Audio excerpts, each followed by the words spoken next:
আজ থেকে 100 বছর পর ক্যালেন্ডারের পাতায় যখন 2124 সাল, আমাদের প্রায় প্রত্যেকের দেহ তখন মাটির নিচে, অস্তিত্ব তখন রূহের জগতে।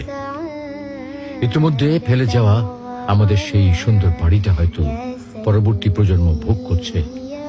পছন্দের কাপড়গুলো ব্যাকডেটেড হয়ে গেছে। শখের গাড়িটা হয়তো কোনো কেউ চালাচ্ছে, আর আমায় খুব কম জনই স্মরণে রেখেছে। হয়তো কেউ ভাবেও না।